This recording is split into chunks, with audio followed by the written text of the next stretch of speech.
중국은 이 유교의 영향, 유교 사상이 많이 지배한다고 볼 수가 있습니다. 이 유교의 문화에 기독교가 들어가게 되면 많이 부딪히는 게 제사 문제입니다. 조상 제사 때문에 기독교가 오해를 받기도 하고 또 박해도 많이 받습니다. 그래서 이 중국에 처음에 기독교 선교사들이 들어가서 중국 선교를 하는데, 이거 어떻게 하면은 이 제사 문화가 있는 중국 선교를 잘할 수 있을까 이제 고민을 하게 됩니다. 이제 유교 제사 문화가 있게 되면 기독교를 비판할 때 그거죠. 기독교는 조상 제사를 안 지내니까 이건 불효자의 종교다. 이렇게 해가지고 기독교를 마치 부모를 우습게 하는 종교처럼 그렇게 곡해를 하고 그래서 핍박하는 경우가 참 많습니다. 중국 선교사들이 고민하면서 어떻게 하면 잘 대처할까 전도지를 만들었는데 이렇게 만들었습니다. 기독교는 어느 종교보다도 효도의 종교입니다. 이렇게 하면서 성경 말씀을 인용을 했습니다. 출애굽기 21장 17절에 부모를 치는 자는 반드시 죽인다. 레위기 20장 9절에 부모를 저주하는 자는 반드시 죽인다. 신명기 21장 21절 말씀에 부모의 말을 순종치 않는 패역한 자식은 돌로 쳐 죽이라. 이런 성경 구절을 인용하면서 또 성경의 긍정적인 예를 소개했습니다. 창세기 22장에 보면은 아브라함이 아들 이삭을 모리아 산에서 제물로 바치는 그런 이야기를 있는데, 이 이야기를 또 통해 전도제에다 실었습니다. 이때 아브라함의 나이는 127세, 그리고 이삭의 나이는 27세. 그러면은 이삭은 지금 한창 힘이 셀 나이고 아버지 아브라함은 그냥 기르기 쇠할 나이입니다. 근데 모리아산에서 아들 이삭을 제물로 바치는데 어떻게 해야 되겠습니까? 묶어야 되잖아요. 묶어야 되고, 성경 보면 묶어야 되고, 그리고 이제 장작을 쌓아놓은 이제 제단을 만들잖아요. 그 위에 또 이 127세 난 아버지가, 연로하신 아버지가 27살 난 펄펄한 그 아들을 들어 올려가지고 제단 위에 올려놔야 되잖아요. 여러분, 이게 만약에 아들이 반항한다 그러면 이게 되겠습니까? 27살 난 아들이 아버지 왜 이러십니까? 좀 심한 표현으로 아버지 미쳤습니까? 왜 그러세요? 이렇게 만약에 해가지고 반항하고 대든다면은 이 아들 묶을 수 있습니까? 그리고 그 아들을 이 장작더미 위에 제단 위에다 올려놓을 수 있겠습니까? 이거 불가능합니다. 그런데도 아브라함은 아들 이삭을 다 묶었습니다. 그리고는 제단 위에 올려놨습니다. 이제 칼로 치려고 합니다. 이게 뭡니까? 아들 이삭이 절대적으로 순종했던, 반항하지 않았다는 얘기입니다. 아버지의 행동에 대해서 아마 이삭은 이때 왜 아버지가 나를 저러실까 이해 못했을 수 있습니다. 그렇잖아요? 하나님의 명령이라 그러지만은 아무리 명령이라 그러더라도 어떻게 자기가 난 아들을 이렇게 죽일 수가 있느냐? 아마 이삭 입장에서는 아버지에 대한 그 이해를 못할 수도 있고 아버지 행동이 원망스러울 수도 있습니다. 반항하고 달아날라 그러면 얼마든지 할 수 있습니다. 그럼에도 불구하고 아버지의 뜻이 내가 그대로 순종합니다. 내가 죽더라도 아버지 뜻에 순종한다. 그러니까 이 이야기를 치르면서 기독교는 이렇게 아버지의 뜻에 대해서 이렇게 죽음으로까지 순종하는 게 기독교입니다. 이렇게 이제 전도지를 만들었더니 그나마 중국인들 조금 이해의 폭이 좀 넓어졌다, 그런 얘기입니다. 오늘이 바로 어버이 주일입니다. 우리나라에 기독교가 처음에 들어왔을 때도 기독교가 많은 박해를 받았습니다. 선교사들도 순교당하고 기독교인들도 순교당하는 분들 얼마나 많았습니까? 왜 이렇게 우리나라에서 기독교가 많은 박해를 받았느냐? 여러 가지 요인이 있습니다만 그 중에 어떻게 보면 가장 중요한 요인이 기독교는 불효자의 종교다, 이렇게 되는 겁니다. 왜? 조상 제사를 안 지낸다는 거예요. 유교 문화권에 있는 중국이나 우리나라는 돌아가신 조상님을 위해서 정석의 제사를 드리고, 그래서 제사를 드리는 것이 이게 바로 효도라고 생각하는데, 기독교는 보니까 제사를 안 지낸다는 거죠. 그러니까 이 기독교는 쌍놈의 종교구나. 이런 부도덕하고 조상들도 부모도 은혜도 몰라보는 이런 만약에 종교가 한국에 들어와가지고 자리 잡는다면은 이 나라가 다 망가지겠구나, 이 나라가 다 엉망되겠구나, 그렇게 생각해가지고 기독교를 많이 받게 했다는 겁니다. 여러분, 그런데 성경은요, 그렇습니까? 성경 어디에 부모님의 말씀에 불순종해라, 부모를 무시해라, 부모를 멸시해라, 효도하지 말아라, 그런 성경 말씀 어디에 있습니까? 아무 곳에도 그런 말씀 없습니다. 성경은 오히려 부모에게 효도하라, 효도하라, 부모님께 주 안에서 순종하라, 그렇게 말씀하고 있습니다. 여러분, 십계명 가운데 보면은 바로 나오잖아요. 십계명은 1계명부터 4계명까지는 하나님과의 관계입니다. 하나님과의 관계에서 우리가 어떻게 해야 될 것인가를 말씀하고 있고, 5계명부터 10계명까지는 인간과 인간의 관계를 말씀하고 있습니다. 인간들 사회에서 우리가 지켜야 될 게 뭐냐 이거죠. 그런데 인간의 관계를 다루는 둘째 부분, 5계명 제일 첫 번째 나오는 게 뭡니까?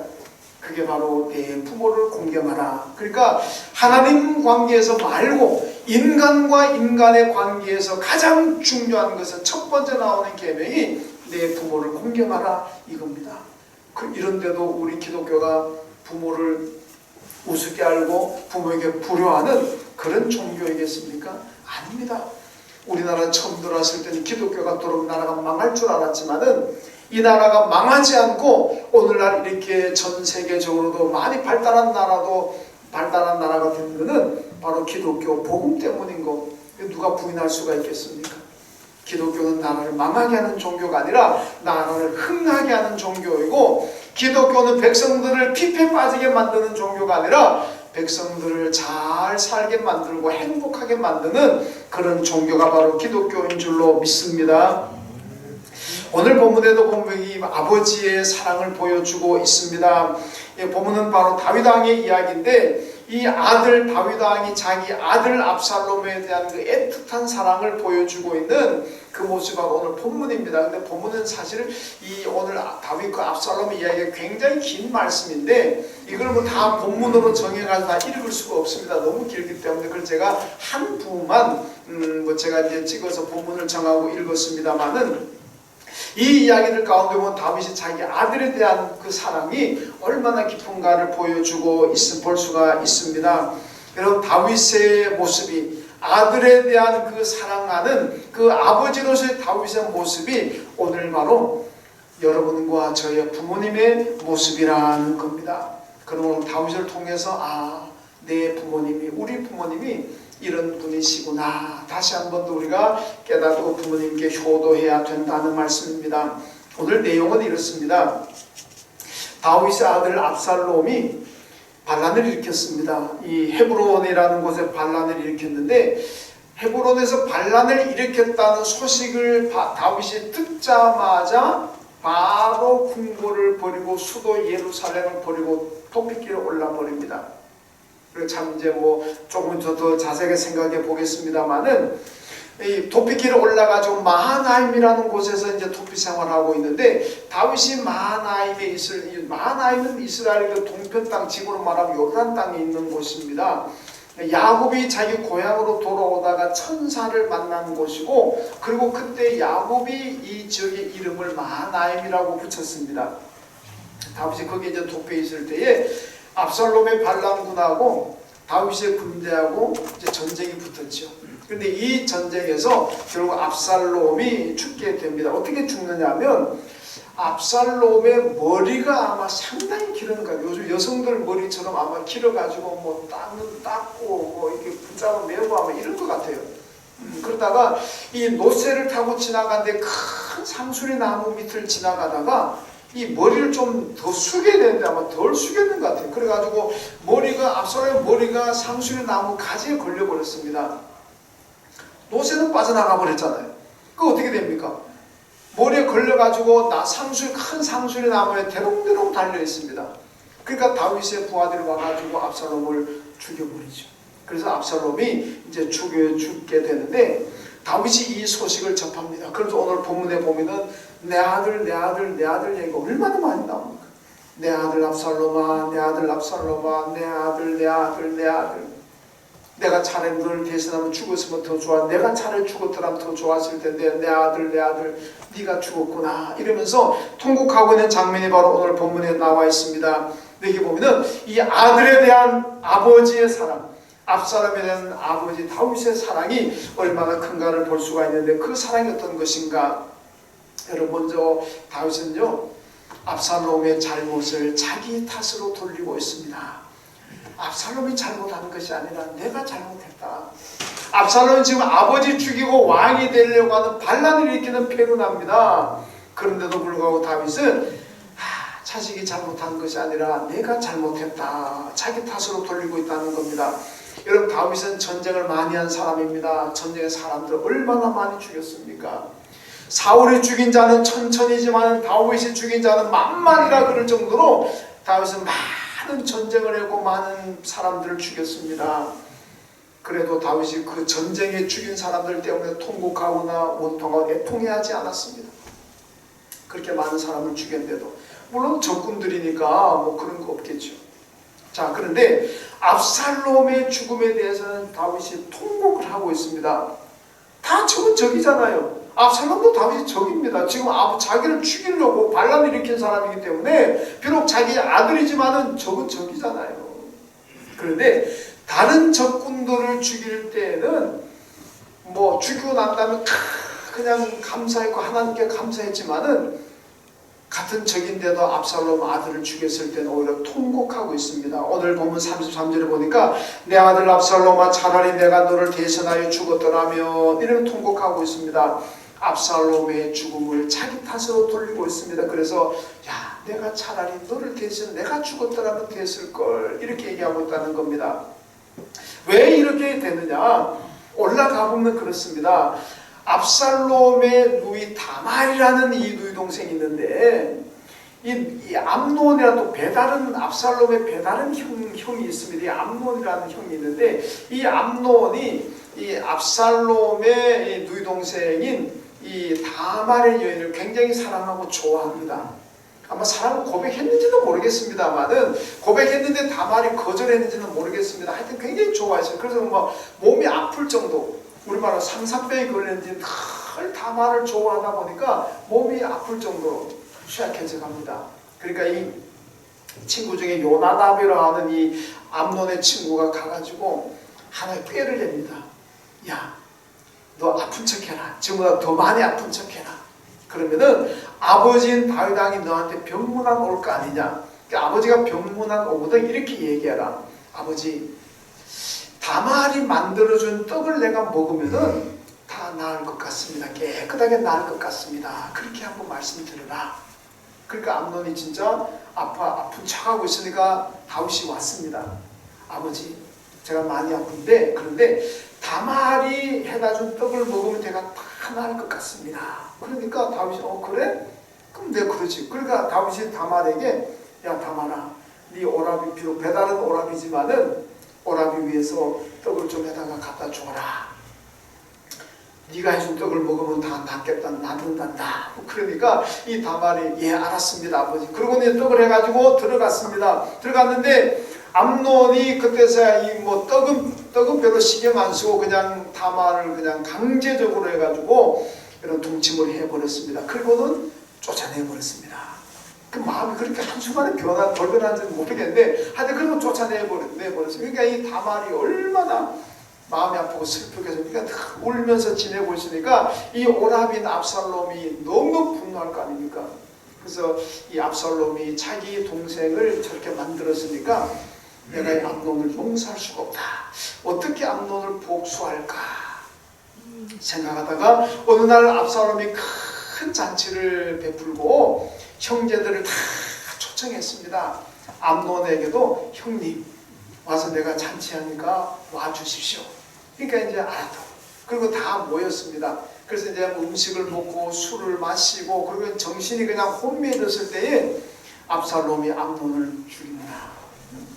그리고는 이 압살롬은 그 술이라는 곳에 도망가가지고 3년을 지냅니다. 다윗의 부하 요압이 다윗에게 임금님, 압살롬이 도망해서 복귀하는 게 3년이 되었습니다. 이제는 용서하시고 받아주셔야 되지 않습니까? 예루살렘으로 오라 그러세요. 그러니까 다윗이 알았다고. 그럼 예루살렘을 불러라. 그래서 압살롬이 3년 만에 예루살렘에 오는데, 근데 다윗이 만나주지 않았습니다. 2년 동안 안 만나줍니다. 그러니까 총 5년 동안에 압살롬은 도피 생활해야 되고 아버지 얼굴을 못 보고 혼자 땅 곳에 가서 좀 은두 생활을 하다시피 했습니다. 여기에서 압살롬이 외롭기도 하고 두렵기도 하고 아버지에 대해서 분노하는 마음도 있고, 내 동생을 이렇게 불행하게 만든 자식은 그것도 잘못한 건데 왜 나만 이렇게 당해야 되느냐, 억울한 마음도 있고, 그러다 결국은 이 압살롬이 마음을 잘못 먹고 반란을 일으키게 됩니다. 자, 그래서 이걸 다윗이 알다 보니까 오늘 말씀 보면 압살롬아, 내 아들 압살롬아, 내가 잘못 생각했구나. 내가 진작 너를 용서하고 너를 받아주고 내가 너를 사랑으로 품어야 됐었는데 그러지 못했구나. 그러면서 비록 아들이 반란을 일으킨 아들이지만 다 내 잘못이다. 그러면서 차라리 내가 너를 대신하여 죽었다라면 좋았을 걸. 그러면서 통곡하고 있는 장면이 바로 오늘 본문의 이야기입니다. 여러분, 압살롬이 엄청나게 잘못했지만 다윗이 전부 다 그것을 남 탓으로, 누구 탓으로 돌리지 않고 다 내 탓이다 내 탓이라 돌리고 있습니다. 여러분, 우리 세상의 문화가 지금 어떻습니까? 전부 다 남 탓 아닙니까? 나는 다 잘못한, 다 누구들 탓이다, 다 너 때문이다.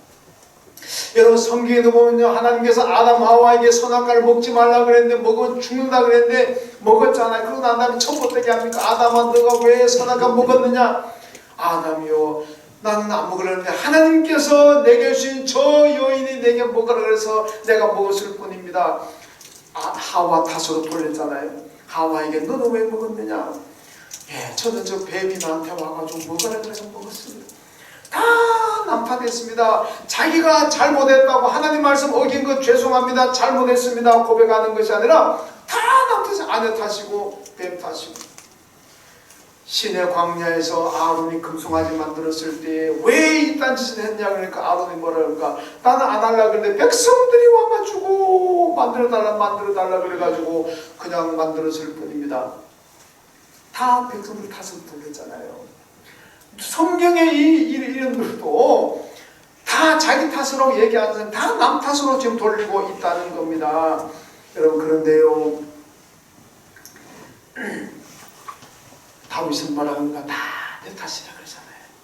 이것이 부모님의 심정이라는 겁니다. 여러분, 우리나라 정치인들도 남 탓 얼마나 많이 합니까? 맨 모여놓고 걸리면 전부 다 아내 탓이야, 아내 탓이야. 내 아내가 한 거기 때문에 나는 모릅니다. 나는 지금 듣는 게 처음입니다. 그 집은 부부간에 대화도 안 하나. 다 그러잖아요. 다 그러잖아요. 전부 다 아내 탓이라 나는 모른다는 거예요. 여러분, 남편 중에도 혹시 정치한다 그러면 절대 하지 마세요. 절대 말리세요. 왜? 전부 다 아내 탓할 건데 왜? 우리 여자 청년들 혹시 배우자 택할 때 배우자가 정치한다 그러면 절대 하지 마세요. 전부 다 아내 탓. 다 아내 탓. 여러분, 그런데요, 정치인들도 다 남 탓하지만은요, 남 탓 안 하는 게 뭐냐? 자식 문제입니다. 아내 탓, 그렇게 보면요, 아내보다 자식이 더 가까운 것 같아요. 그렇죠? 아내 탓은 해도 자식 탓은 안 합니다. 그러니까 아내보다 자식이 가까운 것 같아요. 여러분, 우리나라 역대 대통령들 중에 자식 문제 때문에 오름에 처한 대통령들 있잖아요. 그분들 자식 문제 때문에 오름에 처했을 때에 내 자식이 잘못했습니다, 내 자식을 버려주십시오, 그렇게 말한 대통령이 있습니까? 없습니다. 다 내 탓입니다. 국민들 앞에 나와가지고 국민 여러분 죄송합니다, 내 탓입니다. 제가 이 자식들을 잘못 가르쳐서 이렇게 됐습니다. 저를 욕해 주십시오. 제가 잘못했습니다. 여러분, 다 아내 탓은 그렇게 하면서도 자식 탓은 안 합니다. 자식 문제 때문에 걸리면은 내 탓입니다, 내가 자식을 잘못 길렀습니다, 전부 이럽니다. 그러니까 아마 자식이 훨씬 더 사랑스럽고 소중한 것 같아요. 여러분, 그게 부모라는 건 그게 부모입니다. 여러분, 오늘 다윗도 보면요, 얼마나 자식이 패로납니까? 그럼에도 불구하고 다 내 탓이라는 내 탓이다. 여러분, 이것이 모든 부모님의 마음입니다. 자식에 대한 부모님의 마음이라는 거죠. 얼마나 좋으신 부모님입니까? 그러니까 효도해야 된다는 얘기 아닙니까? 그리고 또 하나 보면요, 다윗은 아들을 불효자로 만들지 않습니다. 어떻게 하든지 아들을 불효자로 만들지 않아야 되겠다는 것. 이게 다윗의 마음이고 우리 부모님들의 마음이라는 거죠. 사무엘하 15장에 보면은 전령이 와가지고 다윗에게 당신의 아들이 압살롬이 반란을 일으켰습니다 보고했습니다. 근데 이때 보고를 받는 즉시 다윗이 도망가 버립니다. 수도를 버리고 궁궐을 버리고 도피합니다. 그러니까 이해가 잘 안 되는 대목입니다. 예루살렘에서 압살롬이 반란을 일으킨 헤브론까지는 거리가 한 170km 정도 됩니다. 여러분, 서울에서 대전까지 한 140km 정도 되죠. 그 30km 더 갑니다. 그럼 지금은 뭐 차를 타고 가니까 빨리 간다 그래. 옛날에는 도보 걸어서 가잖아요. 적어도 한 개인이 움직이는 것도 아니고 앞서는 반란군들이 무기를 가지고 식량을 가지고 움직이려 그러면 일반 사람 한두 명 움직이는 것보다 시간 상으로 더 걸리잖아요. 그럼 제가 볼 때는 아마 3일 정도는 아무리 안 돼도 3일간의 여유는 충분히 있습니다. 그러면 반란 소식을 듣고 난 다음에 3일 동안 군대를 다시 어떻게 정리하고 준비하고 전략을 짜고 그러면은 얼마든지 반란군들을 여러분 진압할 수가 있는 힘이 분명히 있습니다. 또 다윗은 군 최고 통수권자이고 다윗의 군대는 전쟁을 얼마나 많이 했습니까? 여러분, 군인들의 훈련이 참 중요하지만 훈련 중에 가장 좋은 건 실전 경험 쌓는 거잖아요. 실전에 나가서 직접 전쟁터에서 전쟁을 해본 그런 경험을 가진 군대라면요, 이거 뭐 최고의 군대 아니겠습니까? 그렇게 본다면 다윗의 군대는 전쟁 많이 했습니다. 전쟁터를 누볐습니다. 그러니까 훈련이 잘 돼 있는 그게 바로 다윗의 군대입니다. 이런 군대 군사를 가지고 반란군들을 진압한다면 여러분, 제가 볼 때 금방 진압할 수가 있습니다. 그런데도 불구하고 궁궐을 비워버립니다. 예루살렘을 버리고 바로 소식 듣자마자 도망가 버립니다. 아마 성경의 기록은 없지만 부하 장군들이 굉장히 반대했을 겁니다. 아니 왜 우리가 군사를 가지고 얼마든지 제압할 수 있는데 왜 전쟁도 안 해보고 싸움도 안 해보고 도망가려고 합니까? 반대도 많이 나왔을 거예요. 그럼에도 불구하고 바로 도피길에 올라버립니다. 왜 그런지 아십니까? 여러분, 다윗이 궁궐에 남아가지고 압살롬의 군대하고 전쟁을 치르게 되면 어떤 일이 벌어지겠습니까? 둘 중에 하나는 죽습니다. 아버지가 죽든 아들이 죽든 하나는 죽습니다. 아들이 아버지를 죽인다고 생각해 보세요. 지가 낳은 자식을 지가 죽였다고 보면 이게 부모가 이게 말이 됩니까?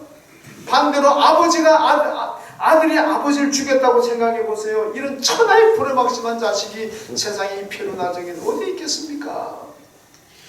이래도 저래도 어차피 이건 비극적인 거 아니겠습니까? 그러니까 다시 피해버린 거예요. 힘이 없어 피하는 게 아니라 그런 정말 비극적 끔찍하고 이런 정말 막대먹은 가정이라는 이런 소리 안 들으려고 비정의 아버지가 안 되고 천하의 불효막심한 자식 안 만들려고 하는 것이 바로 이 다윗의 토피길에 숨겨진 의미라는 말씀입니다.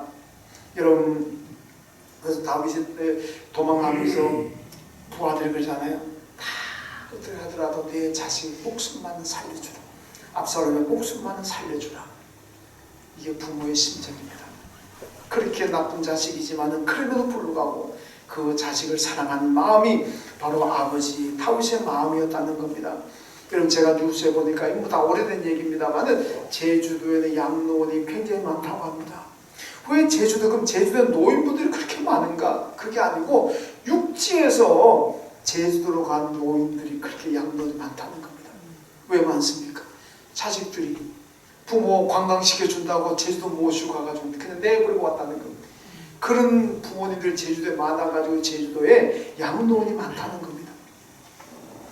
저는 그런 의미에서 효도했습니다. 몇 년 전에 부모님 모시고 갔다가 저는 다 모시고 왔습니다. 효도 하나 한 것 같아요. 여러분들도 꼭 부모님 모시고 제주도 가시더라도 그거 그냥 내버려 두고 오지 마시고 꼭 모시고 오십시오. 전 나중에 제가 은퇴하고 혹시 나이 많아가지고 할 때 우리 자녀들이 제주도 관광시켜준다 그러면 제가 안 가려고. 뭘 믿고 가겠습니까? 여러분의 자녀들이 혹시 연세 드시고 난 다음에 제주도 여행 가자 그러면요, 고민도 해보셔야 됩니다. 갈까 안 갈까 기도도 좀 해보시고. 그런데요, 참 이상한 거는 부모 입장, 버림받은 부모 입장인 자식이 얼마나 이게 정말 맨수 같은 자식이겠습니까? 믿겠습니까? 경찰에 조사합니다. 경찰관들이 어디서 오셨습니까? 집은 어디였습니까? 자식은 누굽니까? 자식은 어디 삽니까? 전화번호 좀 가르쳐 주세요. 그럼요, 부모님들은 하나같이 모른다 그러는 거예요. 몰라요. 자식 없어요. 몰라요. 나 혼자 왔어요. 이랬다는 겁니다. 야, 보통 생각하면 이 천하의 나쁜 자식들 위해서 전화번호도 가르쳐주고 다 집 주소도 가르쳐주고 경찰관한테 제발 찾아간 내 자식들 이거 좀 혼내주세요. 그럴 만도 한데 하나같이 모른다는 거예요. 자식 없습니다. 번호 몰라요. 주소도 몰라요. 이름도 성도 몰라요. 이렇게 된다는 겁니다. 그 왜 그랬습니까? 내 자식, 비록 나쁜 자식이지만 그래도 불효 자식 안 만들려고, 남한테 손가락질 받는 자식 안 만들려고 하는 이게 부모님의 심정이라는 거 아니겠습니까? 이런 미안한 표현입니다만은 그런 자식도 자식이라고 보호하려고 하는 것이 이 부모님의 사랑이고 부모님의 심정이라는 겁니다. 출애굽 입장에 보면요, 나는 너를 애굽 땅 종되었던 집에서 인도하여 낸 내 하나님 여호와라. 그러므로 너희는 내 계명을 지키고 순종하라. 그러면서 십계명이 쫙 나오잖아요. 여러분, 하나님께서는 이스라엘 백성에게 아무것도 안 하시고 그냥 가만히 세상으로 놀고 먹다가 어느 날 이스라엘에게 나를 섬겨라, 내 계명을 지켜라 그렇게 말씀하시는 분이 아닙니다. 앞에 뭐라 그러니까 나는 너를 애굽의 종되었던 땅 애굽에서 인도하여 낸 내 하나님 여호와라. 그러므로 너희는 나를 믿고 내 말에 순종하라. 이렇게 나가잖아요. 어느 우상들처럼 있지도 않은 신들처럼 아무것도 안 하고 가만히 있다고 나를 섬기라고 말하시는 분이 아닙니다. 그들을 애굽 땅 종되었던 곳에서 출애굽시켜서 가나안 땅 저가고 우리는 가나안 땅으로 인도하신 분이고 그들에게 영생의 복을 주신 분입니다. 그렇기 때문에 너희들은 나를 따르고 나를 믿어라. 이 하나님께서 오늘 성경을 통해서 우리에게 내 부모를 공경하라 그러잖아요. 왜 그렇습니까? 우리 부모님들은 자식을 위해서 아무것도 안 하고 가만히 계신 부모가 아니라는 겁니다. 낳아주고 길러주시고 모든 걸 희생하고 헌신하는 분들이 부모님들이라는 겁니다. 그래서 너 낳고 너를 길러주고 너를 위해서 희생하고 헌신한 부모님들을 위해서 효도하고 잘 공경하라. 이것이 바로 성경의 가르침입니다. 하나님 우리에게 많은 은혜 베푸신 것처럼 부모님도 우리 자식들에게 많은 은혜를 베푸셨습니다. 아무것도 안 하고 놀고 있는 부모님이 아니라는 겁니다. 그렇기 때문에 여러분 부모님을 공경하라. 이것이 성경의 가르침입니다. 에베소서 6장 2절 말씀 보니까 내 아버지와 어머니를 공경하라. 이것은 약속 있는 첫 계명이니 이로써 내가 잘 되고 땅에서 장수하리라. 여기 첫 계명이 뭡니까? 십계명 5계명을 얘기합니다. 두 부분을 나누어진 십계명 가운데 두 번째 부분의 첫 계명이 5계명 아닙니까? 그래서 5계명이 바로 내 부모를 공경하라. 여러분 효도관, 우리나라에서 유교의 효도관하고 기독교의 효도관하고 많이 비교를 하는데 유교의 효도관은 뭡니까? 유교의 효도관이라는 것은 살아생전보다는 부모님이 돌아가시고 난다. 부모님 돌아가시고 난 다음에 효도를 강조하면 그게 뭐냐? 제사, 조상제사 지내는 게 마치 큰 효도를 하는 것으로 생각하고 조상제사 안 지내면 이거 나의 불효자로 생각하는 것이 바로 유교의 사상 아닙니까? 그 제사를 강조합니다. 이런 기독교의 효도가는 뭡니까? 돌아가시고 난 다음에 그렇게 정성 야단 떨지 말고 살아계실 적에 밥 한 끼라도 따뜻하게 해드리고 살아계신 전에 마음 한 번이라도 좀 기쁘게 해드려라. 돌아가시고 난 다음에 잘하려고 그러지 말고 살아계실 적에 여러분 돌아가시고 난 다음에 제사상 차려고 돈 모으지 말고 그 돈 지금 가지고 살아계실 적에 맛있는 것 좀 사드리라는 얘기입니다. 돌아가시고 난 다음에 뭐 맛있는 음식 해봐야 뭐합니까? 다 소용없는 짓이라는 얘기입니다. 여러분 그 사람들은요 죽으면 조상현이 구천에 떠돌아다니다가 후손들이 제사상 차려놓으면 그거 와서 제사밥 먹고 그리고 살고 그런다고 생각하잖아요. 그러니까 제사상 안 차리면 구천에 조상현이 죽는 줄 알고 그렇게 제사를 열심히 차립니다. 그런데요, 죽은 다음에 혼이 떠돌아다니는 것 아닙니다. 그냥 하나님이 정하신 곳에서 있는 겁니다. 성경이 잠잔다 그러잖아요. 마지막 예수님이 재림하시고 나면 마지막 심판대에 다 살아는 부활하는 겁니다. 그때까지는 다 정해진 곳에서 꼼짝 못합니다. 뭐 떠돌아다니고 뭐 어디 외출하고 무슨 뭐 데이트하고 그런 거 없습니다. 그냥 있는 곳에 그냥 있는 거예요. 여러분, 그렇기 때문에 제사는 무의미하고 허례허식입니다. 그럼 제사가 왜 나온 줄 압니까? 중국에서 나온 중국 사만시대에 나왔습니다. 사만시대 제사가 처음 나올 때는 이 권력 가지고 부를 가진 사람들이 자기의 가문의 위용을 과시하기 위해 제사를 치렀습니다. 제사를 지냈습니다. 그러다 그 후대로 내려오면서 노예들도 우리도 내 가문도 대단하다는 것을 과시하려고 노예들까지도 제사에 동참하면서 제사가 판이 커져버렸습니다. 더 후대에 내려오면 제사가 복의 개념으로 연결이 되어버립니다. 제사를 잘 지내면 복 받는다. 제사 잘 지내면 구천에 떠돌아다니는 조상이 오니 그 제사밥을 먹고 후손들에게 복을 준다. 이렇게 나와 있는 겁니다. 제사 잘 지내면 복 받는다. 여러분, 이건 논리적으로 굉장히 모순입니다. 그러잖아요. 아니, 조상이 오니 후손들이 제사상 안 차려주면 굶어 죽고 제사상 차려주면 그거 먹고 사시는 조상이, 여러분, 자기 먹을 것도 하나 해결하지 못하는 조상들이 무슨 후손을 축복합니까? 안 그렇습니까? 자기 먹을 것도 해결 못해가지고 후손이 제사상 차려야만 살고 안 그러면 굶어 죽는다면은 그런 조상이 어떻게 후손을 축복합니까? 다 가짜예요. 다 가짜. 여러분, 박정희 대통령이 1969년에 가정의례 준칙이라는 것을 만들었습니다. 이 가정의례 준칙이라는 것은 허례의식을 타파하자는 그 운동입니다. 그러면서 거기에 제사가 나옵니다. 제사도 1년에 딱 2번만 드려라. 설과 추석에만 드려라. 맨날 무슨 제사 지내지 말라는 얘기입니다. 여러분, 종갓집이나 제사집 많은 집은요 1년에도 수십 번 제사 지내잖아요. 그러니까 정부에서 왜 그런 규칙을 만들겠습니까? 다 필요 없는 건 얘기예요. 그게 다 허례의식이라는 겁니다. 그러니까 안 지낼 수는 없으니까 추석하고 설에만 제사 지내라.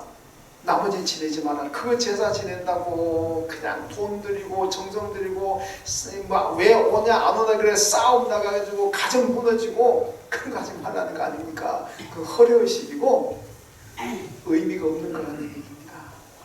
그래서 그걸 만들었습니다.